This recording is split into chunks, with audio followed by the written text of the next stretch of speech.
The file on Rebecca Winter's desk wasn't supposed to exist. She stared in horror at the surveillance photos, private investigator reports, and background checks, all commissioned by her husband of 3 years, billionaire James Winters. With trembling hands, she read the header, subject, Ella Martinez, alias Rebecca Winters, full investigation. Her heart stopped.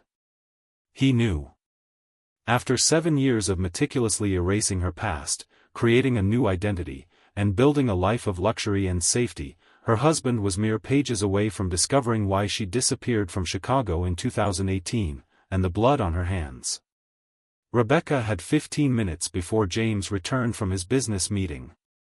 15 minutes to decide whether to run again or face the man she'd grown to love despite their increasingly cold marriage. Their relationship had become a beautiful facade, shared dinners, charity galas, and separate bedrooms. James had stopped reaching for her 6 months ago, right when the investigation began. Everything she'd built, the foundation of safety she'd constructed, was about to collapse. And if her past caught up with her, it wasn't just her marriage at stake, it was her freedom, possibly her life. She'd met James 3 years ago at a gallery opening, a chance encounter that seemed like fate. Within months, they were married, her fake background holding up under his perfunctory checks. Rebecca had thought herself safe in the fortress of his wealth and influence. But the intimacy between them had faded quickly, replaced by politeness and distance. Now she understood why. While she kept her secrets locked away, he'd been conducting an investigation that was about to expose everything. The intercom buzzed. James' assistant announced he was returning early. Rebecca quickly photographed the file contents with her phone and returned everything exactly as she'd found it, her mind racing through contingencies. She'd prepared for this moment for years: emergency cash, alternate identification, escape routes. But something held her back. Maybe it was time to stop running. James deserved the truth, even if it destroyed them both. When James entered his office, Rebecca stood by the window, composed despite her racing heart. "We need to talk," she said, watching his expression shift from surprise to wariness. The game of secrets between them was about to end. What neither of them knew was that someone else was watching, someone who had been tracking Rebecca for much longer than James had, someone who had far more dangerous plans for her than mere exposure. "I know about the investigation, James," she said, meeting his ice-blue eyes directly for the first time in months. "What I don't understand is why you didn't just ask me." His face hardened. "Would you have told me the truth? About Chicago? About Detective Mercer? About the night at Lakeside Plaza?" Each question landed like a physical blow. Rebecca struggled to breathe. "You don't know everything."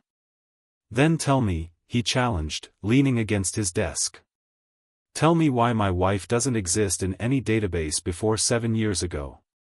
Tell me why you flinch whenever police are nearby.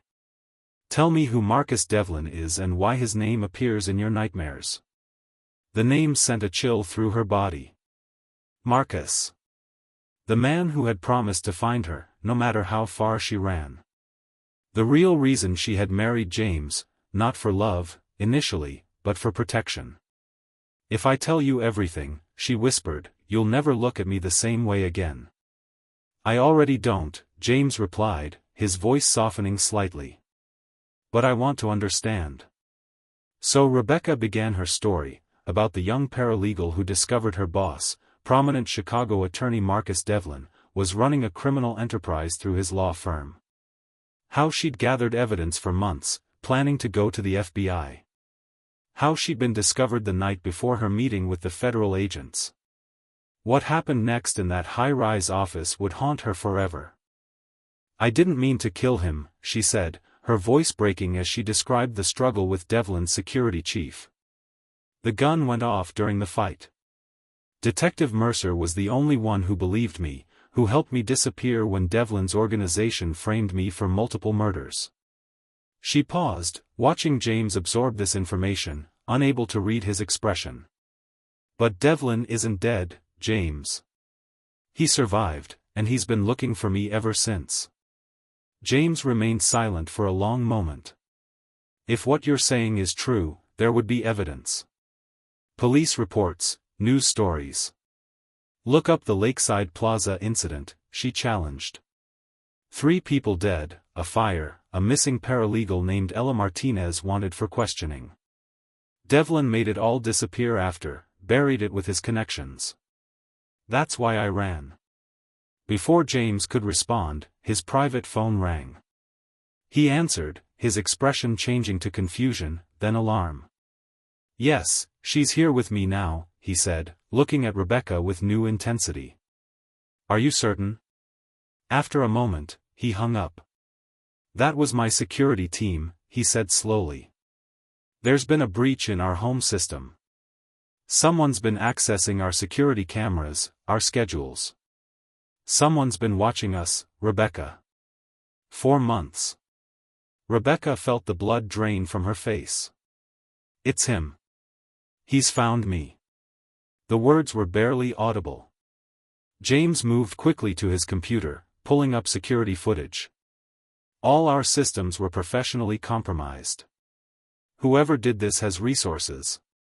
Devlin has unlimited resources, Rebecca said, panic rising in her throat. We need to leave. Now.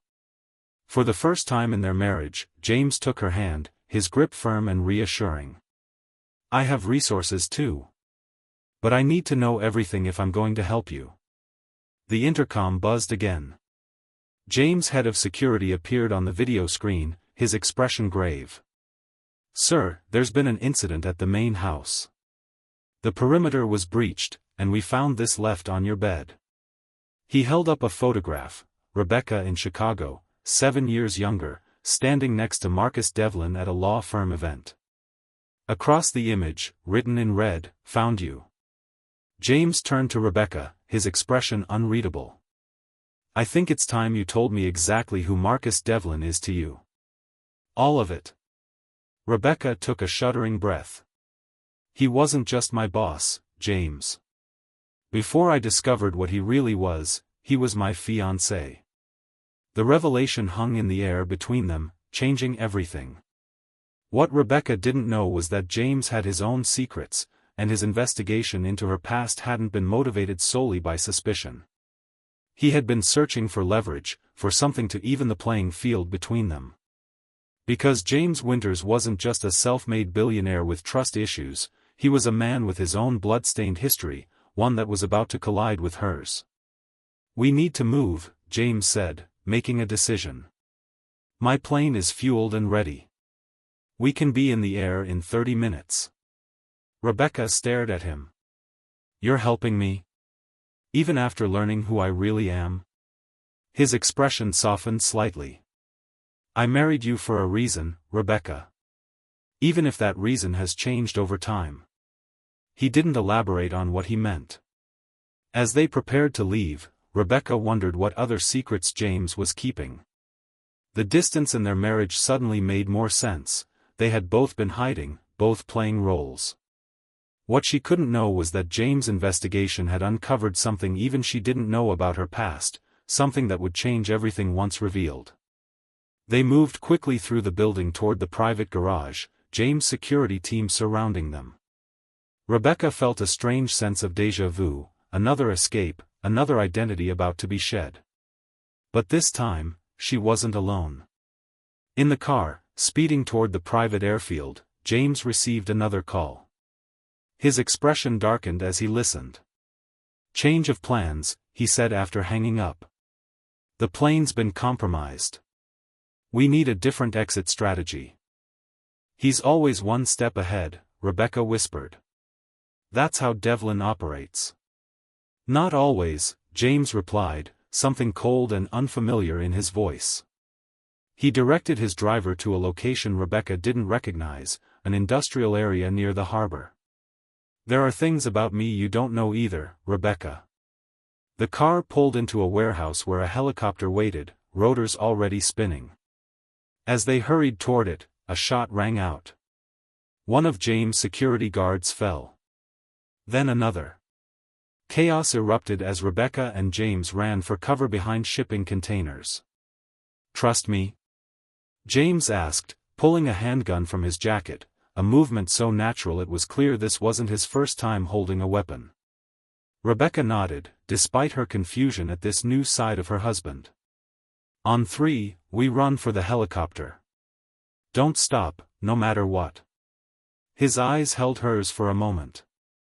"If we get separated, there's a safe house in Montreal. Memorize this address."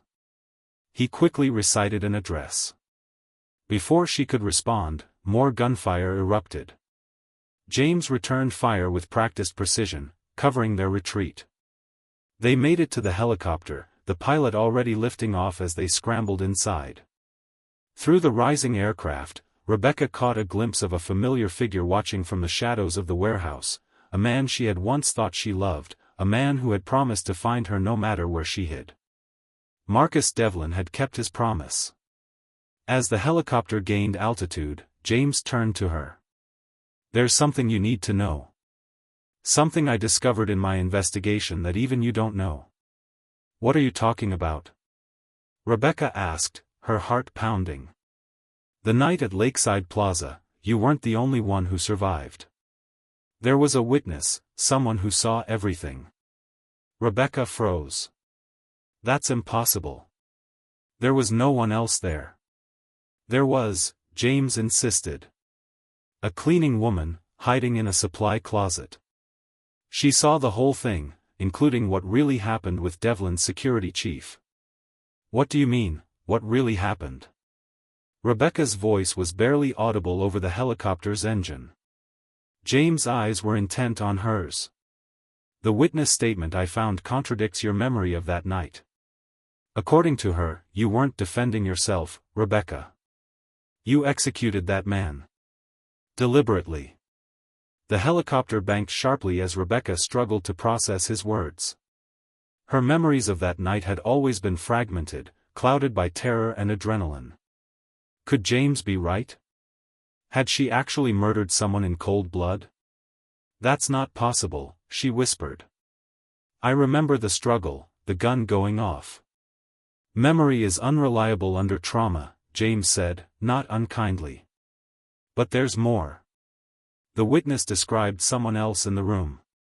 Someone giving you instructions." A flash of memory hit Rebecca, a voice, calm and authoritative, telling her what to do. A voice she had blocked out. "Detective Mercer," she breathed.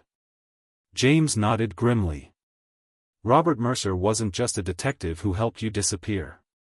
According to what I've uncovered, he was FBI, deep undercover in Devlin's organization for years. And you were his asset." The world tilted beneath Rebecca as forgotten memories began surfacing, secret meetings, information passed, the gradual realization of what Devlin really was. She hadn't just stumbled onto evidence, she had been deliberately placed to find it. "I was, working with the FBI. All along." "You were," James confirmed. "Until something went wrong that night. Mercer's operation collapsed, and you both had to run. Separately." Rebecca struggled to reconcile these revelations with her memories. "If that's true, why don't I remember? Why would Mercer let me believe I was just a paralegal who got in over her head?" "Protection, perhaps," James suggested. "The less you consciously knew, the safer you'd be." Another memory surfaced, Mercer's last words to her as they parted ways: "If they catch you, remember nothing. Not even this conversation." She had thought he meant to protect the details of her new identity. Now she understood he meant much more. "But how did you find all this?" she asked James. "These would be classified FBI files." Something flickered across James' face, hesitation, perhaps even guilt. "Let's just say I have connections of my own." Before Rebecca could press him further, the pilot's voice came through their headsets. "We've got a tail. Military-grade helicopter, 3 miles back and gaining." James cursed under his breath. "How did they find us so quickly?" Rebecca felt cold dread settle in her stomach as realization dawned. It's you, she whispered, staring at her husband. You're how he found me. James' expression confirmed her suspicion. It wasn't intentional, he said quickly. When I started investigating your past, I must have triggered alerts. You led him right to me, Rebecca said, anger and betrayal washing over her. All these months of investigation, you might as well have sent him an invitation. The pursuing helicopter was closing fast. The pilot banked hard, flying low between buildings, trying to lose their tail. I need to set down soon, he called back. We don't have the fuel for a prolonged chase. James made a quick decision. Take us to the contingency location. To Rebecca, he said, there's a safe house nearby. We can regroup, figure out our next move. As they descended toward what looked like an abandoned factory complex, Rebecca tried to process everything she'd learned. Her past, her identity, even her memories, all called into question. And her husband, this man she'd married but never truly known, was somehow at the center of it all. The helicopter touched down in a sheltered courtyard. James led Rebecca quickly inside the building, through a series of security doors that responded to his fingerprints. The space beyond was a surprise, a fully equipped safe house with communications gear, weapons, and supplies. What is this place? Rebecca asked, looking around at the military-grade equipment. And who are you really, James? He hesitated, then seemed to come to a decision. I wasn't always in finance. Before I built my company, I worked in private security. Private security, Rebecca repeated flatly. That's a convenient euphemism. I worked for people who needed protection, or information, or other services, James admitted. I was good at it. Very good. That's how I made my initial fortune. You were a mercenary, Rebecca translated. Among other things, he acknowledged. It was a long time ago, but I maintained certain connections. When I started investigating you, I reached out to old contacts. Rebecca let out a bitter laugh. So my husband, the billionaire businessman, is actually an ex-mercenary who's been spying on me. And I'm apparently an amnesiac former FBI asset. This marriage is even more dysfunctional than I thought. Despite everything, James smiled slightly. When you put it that way. The moment of dark humor passed quickly as alarms began blaring. They found us, James said, moving to a security panel. But how? This location isn't in any of my official records. Rebecca felt a chill as she watched the security feed showing armed men surrounding the building. Because they didn't follow you, she realized. They followed me. She reached up to her necklace, a delicate pendant James had given her on their first anniversary. With trembling fingers, she pried it open to reveal a tiny microchip nestled inside. This isn't from you, is it? James stared at the device. No, he said quietly. I never gave you that necklace. Mercer did, Rebecca whispered as another memory surfaced. For protection, he said. So he could always find me if I needed help. Her laugh was hollow. I've been wearing Devlin's tracker for 3 years. Outside, the armed men were breaching the perimeter. James moved quickly, gathering weapons. There's an escape tunnel. We can still get out. But Rebecca wasn't moving. It ends here, James. I'm tired of running. This isn't the time for a last stand, he argued. We're outnumbered. I'm not suggesting we fight, she said. I'm suggesting we negotiate. James looked at her like she'd lost her mind. With Marcus Devlin? The man's a sociopath. Yes, but he's a rational sociopath, Rebecca countered. He wants something specific from me, or I'd be dead already. Understanding dawned on James' face. The evidence you collected. He thinks you still have it. Rebecca nodded. Mercer and I split it up for safety. I have half, he has half. Neither portion is enough on its own to bring down Devlin's organization. Do you know where Mercer is now? James asked. No, but I know how to contact him, Rebecca said. We had a protocol, an emergency signal. I never used it because I thought I was safe. James considered this. So we contact Mercer, get his half of the evidence, and use the complete package as leverage against Devlin. Exactly, Rebecca confirmed. Either he backs off permanently, or we release everything to the FBI, CIA, and media simultaneously. James looked at her with new respect.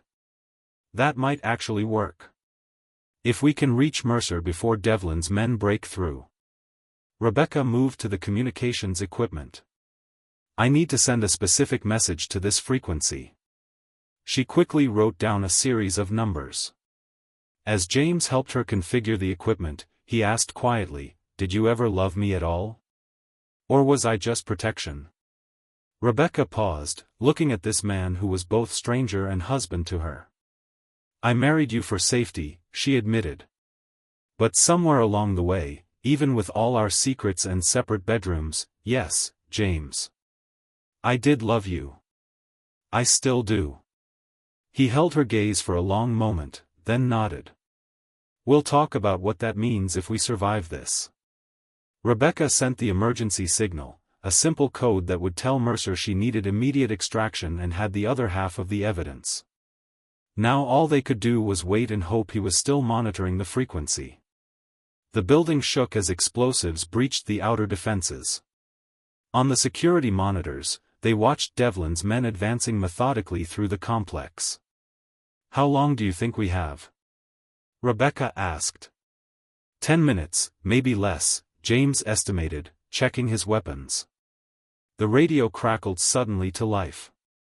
Songbird, this is Watchman. Authentication Sierra Echo 9er. Rebecca's heart leaped. Mercer, she breathed, grabbing the radio. Watchman, this is Songbird. Authentication Tango Romeo 4. Situation? Mercer's voice was calm, professional. Compromised by primary. Holding position at, she looked at James. Grid coordinates Charlie, Echo, 334-779, he supplied. After transmitting the location, Rebecca added, we have a negotiation strategy, but need your half of the package. Negative, Mercer replied immediately. No negotiation with primary. Proceed to extraction point Delta immediately. James took the radio. Watchman, this is Songbird's husband. The building is surrounded. There is no extraction route. A long silence followed. Then, understood. Package is being transmitted to your secure uplink now. Authentication code required. James moved to the computer terminal, fingers flying across the keyboard. Receiving, he confirmed. Decryption in progress. On the security monitors, Devlin's men had reached the inner doors. They were setting charges on the reinforced steel. Time's up, Rebecca said, watching the final door begin to glow red from cutting torches. Whatever happens next, James, I'm glad the truth is finally between us. Not all of it, James said quietly, his back to her as he worked at the computer. Something in his voice made Rebecca tense. What do you mean? She asked. He turned to face her, his expression unreadable. I knew who you were when I married you, Rebecca. I've known from the beginning. The door exploded inward before Rebecca could process this final betrayal. Armed men flooded the room, weapons trained on them. Through the smoke and debris walked Marcus Devlin, older than in Rebecca's memories, a vicious scar running down one side of his face, but unmistakable. Ella, he said, using her original name. How touching to find you and your husband together at the end. His eyes shifted to James. And Mr. Winters. Or should I say, Agent Winters? Rebecca stared at James in shock. Agent? James met her gaze steadily. CIA. I was assigned to find you and Mercer after the operation collapsed. To secure the evidence. For 3 years? Rebecca whispered. Our whole marriage was an assignment? Before James could answer, Devlin laughed. Oh, this is delicious. She didn't know? You've been married for 3 years, and she had no idea she was living with a CIA agent? That's enough, Devlin, James said coldly. We both know why you're here. Indeed. Devlin moved further into the room, surveying the safe house with appreciation. The evidence Ella and that traitor Mercer stole from me. I want it. All of it. It's not here, Rebecca said, finding her voice. But we can access it. In exchange for our lives and a guarantee that you'll leave us alone permanently. Devlin considered this. A negotiation. How civilized. He gestured to his men, who lowered their weapons slightly. Let's discuss terms. James moved subtly closer to Rebecca. The complete evidence package has already been uploaded to secure servers, he said to Devlin. If anything happens to either of us, it goes public automatically. A dead man's switch, Devlin nodded. Predictable, but effective. We want immunity, Rebecca stated clearly. Complete disappearance from your radar. In return, the evidence stays buried. Devlin smiled coldly. And why would I trust either of you to keep that bargain? Because we'll be gone, James said. New identities, new lives. We'll have no reason to resurrect the past if you leave it buried too. As Devlin appeared to consider this, Rebecca noticed James sliding something from his pocket, a small remote device. She recognized it from the equipment in the safe house, a signal jammer. I find your proposal interesting, Devlin said, pacing slowly. But incomplete. I need assurance that Agent Mercer is similarly contained. We can arrange contact, Rebecca offered, watching James from the corner of her eye as he positioned his finger over the device's button. Devlin's smile widened. That won't be necessary. In fact, I believe he's about to join us. The words had barely left his mouth when James activated the jammer. Instantly, the lights flickered, and the security screens went dead. In the moment of confusion, James grabbed Rebecca, pulling her behind an overturned metal desk as gunfire erupted. When I say run, head for the back wall, he shouted over the chaos. Third panel from the left has a hidden exit. Numbered keypad, 5-8-4-7. Rebecca nodded, adrenaline flooding her system. Through the firefight, she could see Devlin's men regrouping, returning fire methodically. Their cover wouldn't last long. James checked his weapon. Ready? Before she could answer, a new sound cut through the gunfire, helicopter rotors, very close. A spotlight blazed through the shattered ceiling, illuminating the room in harsh white light. FBI. Drop your weapons. The command boomed from overhead, followed by the rappelling of tactical agents through the ceiling breach. In the chaos that followed, Rebecca lost sight of Devlin. James pulled her toward the back wall as promised, covering their retreat. They reached the hidden panel, and Rebecca quickly punched in the code. A narrow passage opened before them. Go, James urged her. I'll be right behind you. Rebecca hesitated, suddenly unwilling to trust him.